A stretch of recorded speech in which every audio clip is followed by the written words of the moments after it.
เดี๋ยวเพื่อนเจ้าคือใส่ประตูซะนะบ่ทันใส่เด้ เดี๋ยวว่าเฉพาะ ว่าเรากลับมาแล้วว่าเช็ดอยู่แต่ว่ามันยากมันพังหลายแฮง มันเป็นแนวใด ตอนไอ้ฮักกว่ามากิน มัน กัน แต น้ำ ก เงิน ถ้าสมมุติว่าเราชื่อดินชื่อดอนอยู่พุ่นมันก็ต้องมีชื่อเฮานํแบบนี้เราจะจดแบบนี้ถ้าว่ามีเฮือนมีชาติแหละมันสิบ่มีชื่อเฮานํแล้ว ผัวเมียบ่เนาะ แม่น อันนี้คือเอิ้นว่าคนอยากสร้างอยากสาเนาะ โดย แต่วันนี้ตัดสินใจว่าสิอยู่บ้านตัวเองหรือว่าสิไปอยู่พุ่นบ้าน ไปมา อืมสมมุติมาแต่ละเที่ยวแล้วใช้เงินเท่าใดมาหาเจ้านี่ แล้วถือมาแสนปลาย เบิดเลย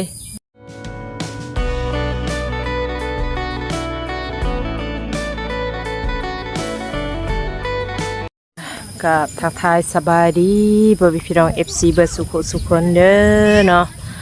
วันนี้ก็พากันเข้ามาแวะดินนำเนาะสาวเพเนาะพี่น้องเนาะสาวเพว่าพี่น้องเอ้ย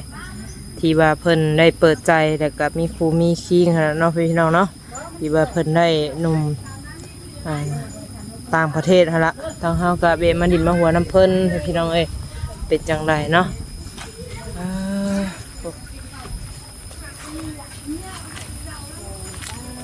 คนแม่ลูก สบายดีเด้อ สบายดี เนาะ สบายดี นี่ล่ะคือน้ำตาเปียกแค่ลูกหายบ่โอ้หายอยากกินนมแม่นว่าอยากกินนมจะว่าอยากกินข้าวมาจักล่ะฮะประกันกินข้าวแล้วบ่มื้อนี้ กินแต่ขนม กินแต่ขนม หุ่นดีหุ่นงามได้เนาะเพิ่น ข้าวอัดบ่กินบ่ลูก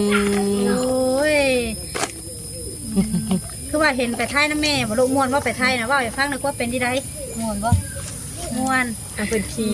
มันขึ้นยังอันสูงๆขนาดแล้วกระจกมันเป็นคือมันเป็นกระจกอะไรพี่จัง อ๋อ เป็นญาตินะเพราะว่าคนเบิ่งทีเราไปหัว เพิ่น เดี ว่า ยว อันความสูงนั่นนะจากอีหยังเพิ่นเอิ้นได้ครับเอิ้นบ่เป็นเนาะ อยู่พื้นมาแล้วเฮาอยาก นี่ เป็น ยัง แก้ ว่าว เฮาก็ลืมเลย เพิ่นเอิ้นนี่ได้จ้ะ จ้าเขาก็ลืมเลยลืมเลย อยู่จังหวัดได้นั่นน่ะ อยู่เมืองเลยจังหวัดเลย ไปเที่ยว วัดเลย ไปจักมือไปไทยกันนี่นะ ไป30 มื้อ30ปลายมื้อพอดีเลยว่าเฮากลับไป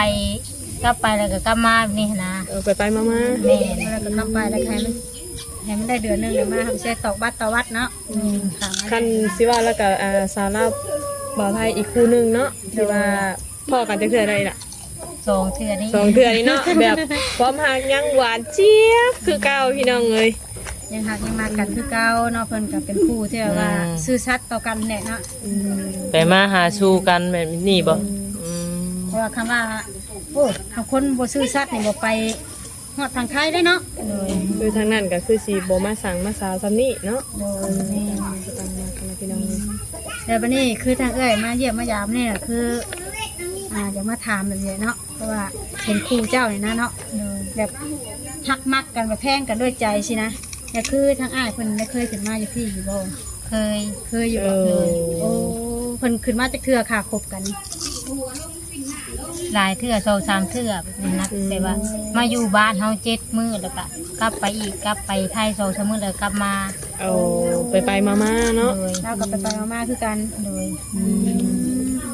หากแต่เพิ่นขึ้นมานี่ก็คืออยู่ในนี่เลย แม่นนอนในเรือน อ เล ยู่ใน ย เพื่อนนี่เลย เลย ทั้งว่านตาแซงเพิ่นก็อนุญาต แม่น อ๋อก็ถือว่าบริยากบ้านเพิ่นเนาะ บ้านเฮาก็บ่ยากคือกัน บ่ได้บ้านเฮาถ้าบ่มีทะเบียนรถนี่แน่นอนเลย เดี๋ยวเพื่อนเจ้าคือใส่ประตูซะนะ บ่ทันใส่เด้ เดี๋ยวว่าเฉ เพ พาะ ราะ คู่ ว่า ฮัก เรากลับมาแล้วว่าเช็ดอยู่แต่ว่า คู่ฮัก มันยากมัน บ่แม่นกูฮัก พังหลายแฮง มันเป็นแนวใด ตอนไอ้ฮักกว่ามากินกัน มันแต น้ำ ก เงินคือกัน10คน โอ้ ต้องแบบว่าถ้าเช็ดใหม่ก็ต้องได้ทุบแบบนี้นะ มัน คือ ไปได้ก็ บริษัทบงกบเนาะ แม่น อื โอ้ ม อันนี้คำว่านั่นต้องได้ใส่วงกบก่อนจะเฮ็ดประตูแม่นบ่ แม่น อันนี้คำว่าเฮาบ่ใส่วงกบมันก็ใส่ประตูแล้วมันสิบ่อยู่ แม่น มันพังหลายนะ ข่อยก็ว่าอยู่ผู้เดียวไปมันแนวใดเด้ข่อยว่า ว่าคันคือแบบว่าเฮา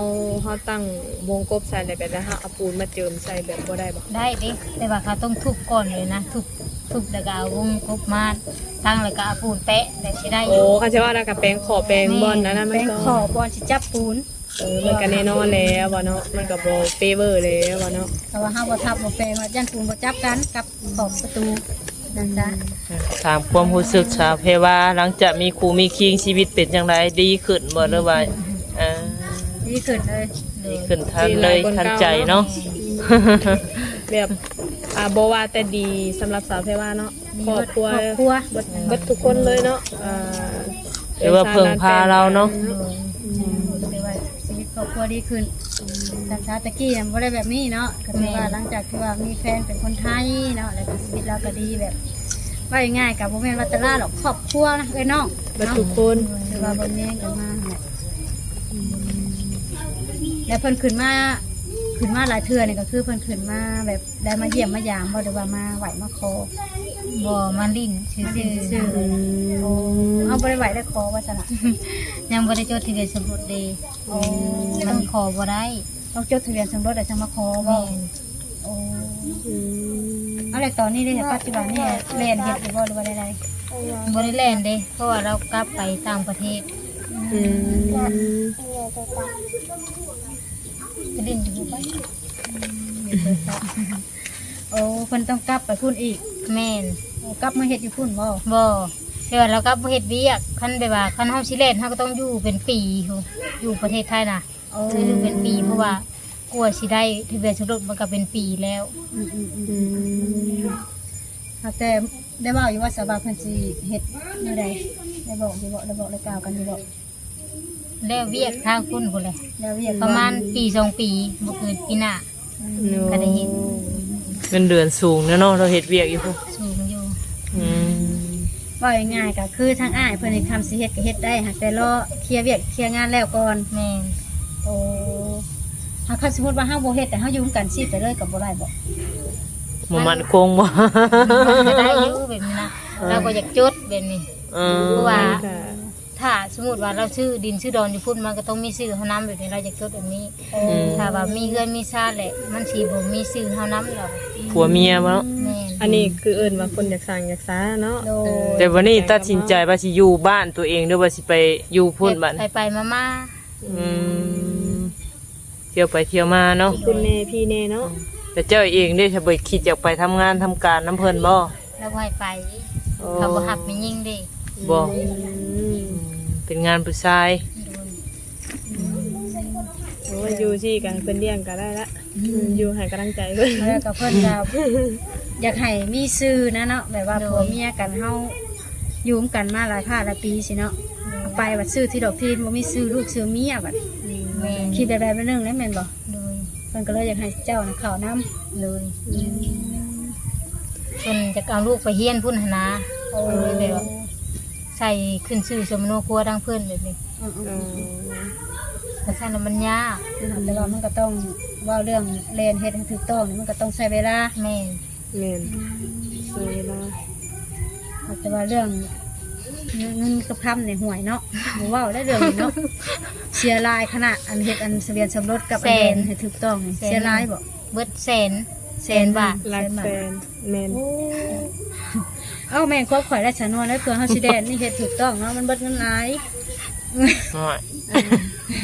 ถ้าแต่ว่าก็คือเฮาถามน้องแค่ว่าเนาะ โดย เพิ่นเคยเว้าให้ฟังนะว่าเสียสำนั้นสำนี้อันเรียนทะเบียนสมรสนี่ เพิ่นก็เคยเว้ามันก็มีหลายเคสหั้นนะแบบ อืม คนเอาผัวไทยแบบนี้มันจดทะเบียนสมรสมันต้องแพงอยู่แล้ว โอ้ บางคนก็80,000หรือ70,000แบบนี้ อ๋อเมื่อคืนอยู่กับเฮาเว้าคุยกัน แม่น โอ้ ถ้าเฮาแลนเองก็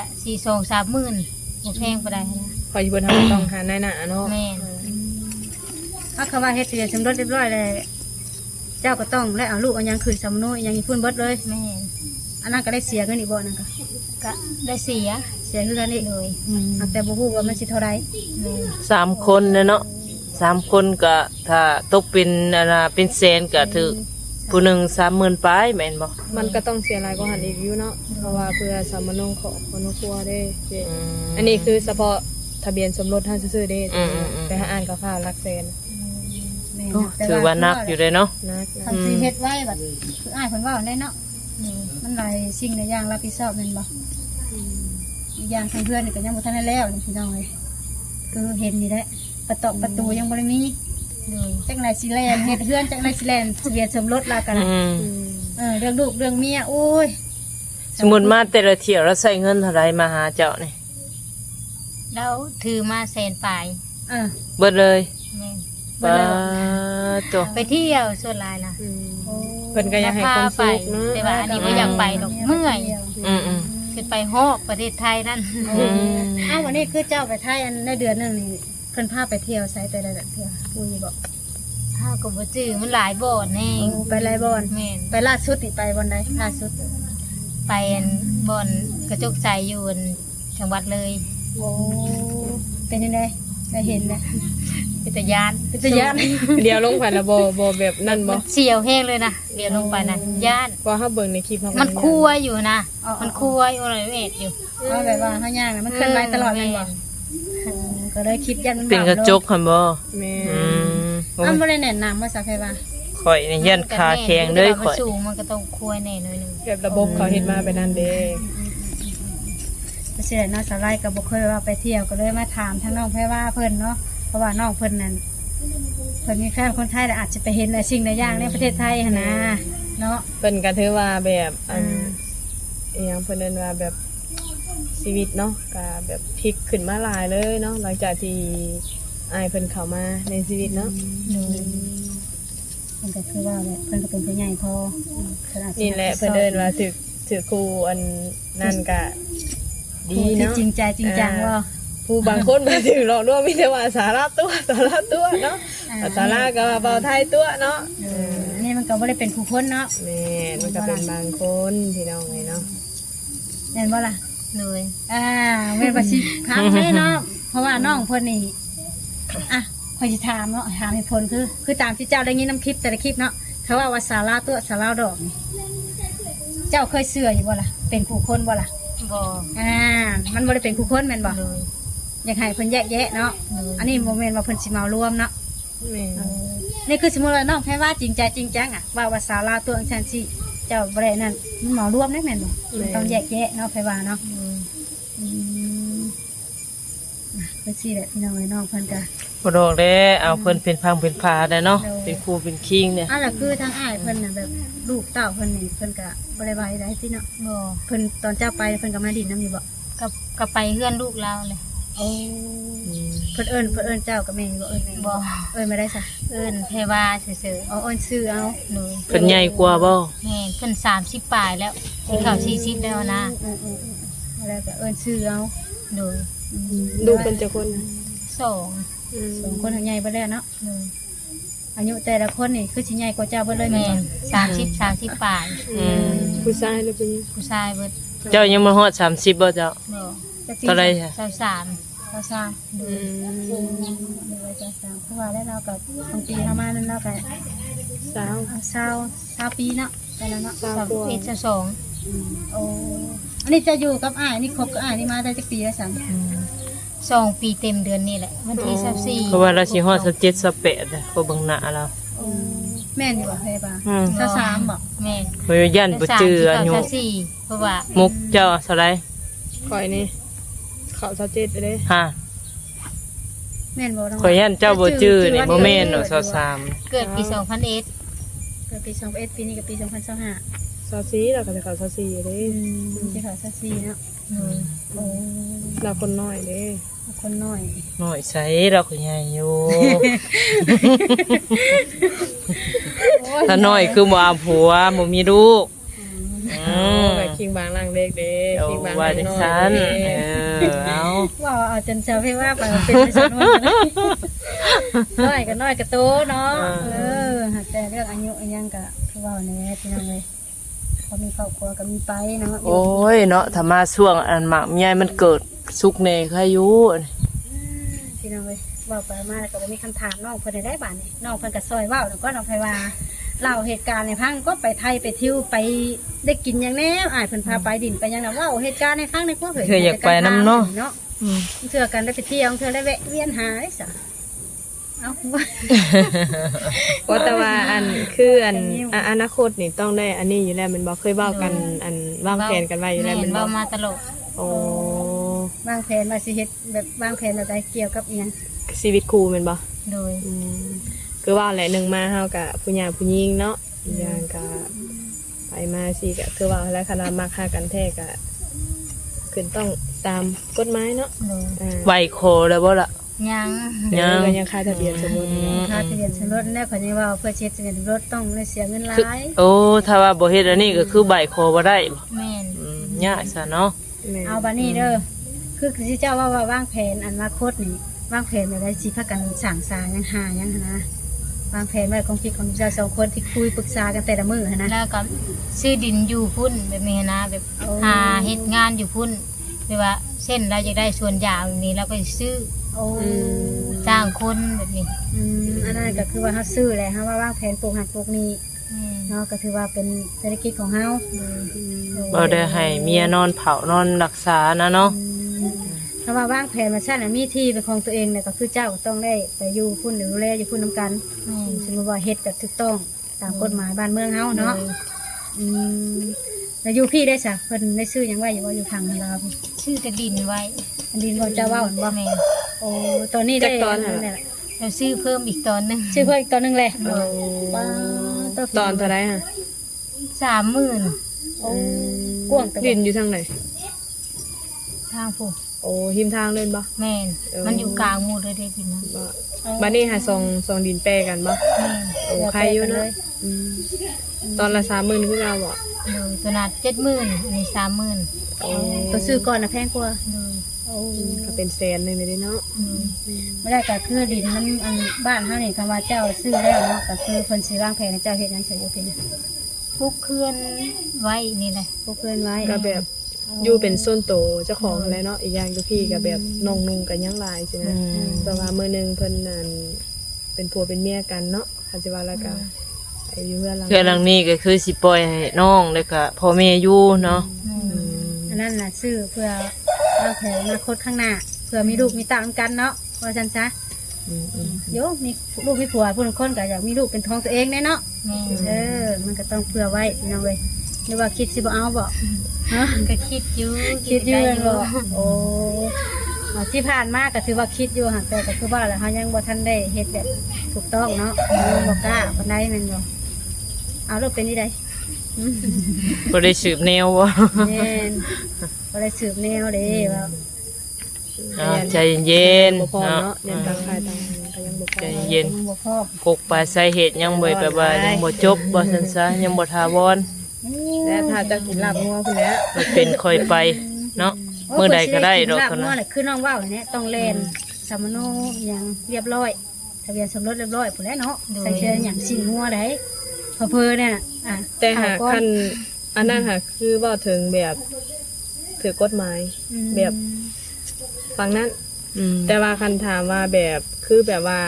เราอยากมาสู้ขอทางนี้ก็ได้อยู่แต่ว่าคนนี้จะบ่มีสิทธิ์ในทางคุณ อืม เพราะว่าเฮายังบ่ทันได้จดทะเบียนสมรส โดยคันแบบว่าคันเรามาสู่คอรถก็แล้วก็สิถึกปรับใหม่แบบนี้ถึกจับติดคุกเลยเดิ โอ้เพราะว่าเฮาเฮ็ดแบบบ่ถูกต้อง แม่นเพราะว่าเฮาบุกเข้ามาขอแต่งเลย บ่ขออนุญาตเจ้าหน้าที่เพิ่นเนาะผ่านเพิ่นว่าซั่นซะ แล้วก็ว่าเฮาอยากเฮ็ดแบบถูกต้องแบบบ่มีแบบถูกขอบประมาทแบบถูกนั่นน่ะเนาะเฮาต้องเฮ็ดถูกต้องแบบแล่นไปหาเพิ่นโดยตรง มันก็ต้องได้ยิงแน่ยิงหยัง นี่ว่าเป็นตาย่านเฮ็ดยิงว่ะ อ้าวข้าเจ้าบ่มีแนวยิงเฮาก็เฮ็ดบ่ได้เด้ซะบ่แม่นว่ายิงลูกปืนได้นี่นะ ปกย่านนั่นยิงเนาะสมมุติ มันต้องยิง สิไป จังยิงอย่างนั้นมันเว้าบ่ชุดเนาะ มันต้องยิงมันก็ต้องพร้อมตัวนึงนะให้พร้อมซะก่อนคำเฮาแล่นไปหาเพิ่นบ่มีแนวยิงได้แล่นมันก็ยากเนาะต้องยิงคือว่าแหละว่ายิงลูกปืนบ่แม่นนะพี่น้องเอ้ยมันต้องผู้มีอีหลีได้จังไรลูกและเมียอยู่ฝั่งลาวนี่แม่นบ่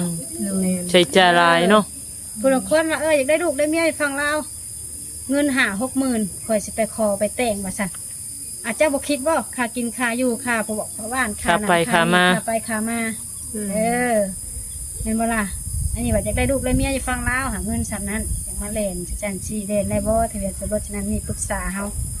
ก็ให้มันตอบบ่ได้ บ่ได้บ่ว่าคือบ้านเฮาอันเอาอันเมียไทยเด้อซะคือบ่ได้จดทะเบียนสมรสคือเงินสู่ขอกันคือจินนี่เอง ก็คือบ้านเฮานี่เฮาไปอยู่ไทยนั่นได้แต่คนไทยมาอยู่บ้านเฮานี่มันต้องให้ถูกต้องนะเนาะแอนบ่ไผว่าคือน้องไผว่าไปเนี่ยค่ะฮู้อยู่ว่าน้องไผว่าเป็นแฟนอ้ายคนนี้แต่เพิ่นก็บ่ได้เฮ็ดหยังแม่นบ่ฮะ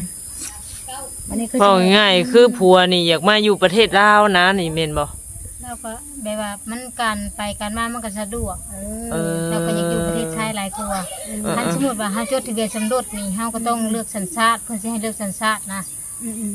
ว่าสิเอาสัญชาติไทยหรือสัญชาติลาวเพื่อสิให้ฝ่ายหญิงกับฝ่ายชายเลือกเลยเด้ ๆโอ้คำว่าภายใต้เลือกสิเป็นสัญชาติลาวก็ต้องได้ตัดบททางนั้นออก แม่น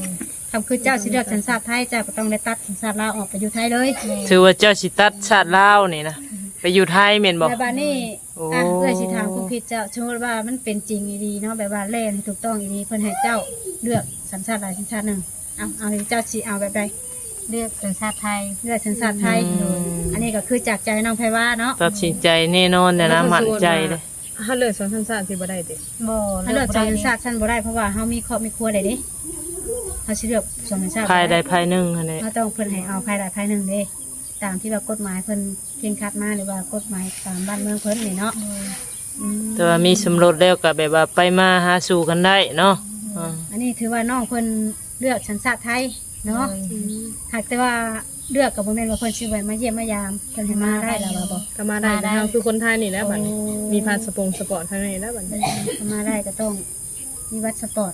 แม่นก็คือแบบคนไทยมาบ้านเฮานี่แหละ ในเฮ็ดแบบนั้นอีกแม่นบ่นะ แม่น ถ้าเลือกสองสัญชาติมันน่าจะได้อยู่นะ บ่ได้เด้ประเทศลาวนะคันประเทศอื่นน่ะน่าสิได้ แต่ว่าประเทศลาวนี่มันบ่ได้ อ๋อคือเจ้าไปเว้าไปคุยไว้แล้วบ่นี่ แม่ แม่ เขาก็แบบว่าแบบ เบาแล้ว สองกรรมสองพายใช่ไหมแล้วก็จะขอกันนี่ค่ะคนอื่นขอกันคนนี้ไหน แต่ว่ากลัวสิได้บัตรประชาชนไทยก็อยู่เป็น10 ปีบ่ได้จังได๋ โอ้ เดี๋ยวนี้นะเพิ่นให้เลือกไว้ซื่อ ให้เฮาเลือกไว้ให้เฮาตัดสินใจ ๆโดย หงเนาะ โดย แล้วคือสมมุติว่าเฮาตั้งใจได้แล้วเฮาได้แล้ววันนี้เฮาก็เป็นคนฝั่งนั้นโดยตรงเลยบาดนี้เนาะเฮามีบัตรอหยังเรียบร้อยแล้วเด้แม่นบ่ โดย อันนี้ถือว่าเพิ่นจ่ายเงินเกินร้อยเนี่ยไปพันก็ได้เนาะ โอ้ยอมใจสาวเพว่าพี่น้องเลยคือว่าโอ้ถึงขันนะ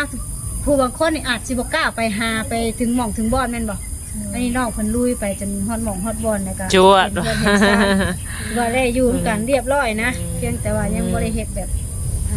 เรียนสมรสเนี่ยเนาะนะ แล้วก็ยันความมาความหักเนาะ ย้อนความมักความหักน้องเพิ่นนั่นแหละเป็นหยังหลายเนาะอันนี้ก็ก็อยากเข้ามาถามเบิ่งเรื่องนี้แหละเนาะแล้วก็เห็นน้องสมหวังเรื่องความหักก็ดีใจนำเรื่องขอเรื่องแต่งนี่ก็ยังเว่าบ่ได้ให้คำตอบบ่ได้เนาะโดย ไปตามอนาคตซะเนาะ ตามอนาคตเพราะเรื่องอนาคตนี่ครับว่าถ้ามักกันดีๆเราบ่แต่งก็ได้เอาเนาะเบาถือกันเนาะ โดยก็ที่ไปสมรสแล้วก็แล้ว เบาถือกันสองคน เรื่องการแต่งนี่มันก็ธรรมดา มันยากนำทะเบียนสมรสซื่อ ถ้ามีสัญญาสมรสเอาหวยว่าบ่ได้แล้วเฒ่าแก่เฮาสองข้างสองฝ่ายว่ากันก็แล้วเนาะเอ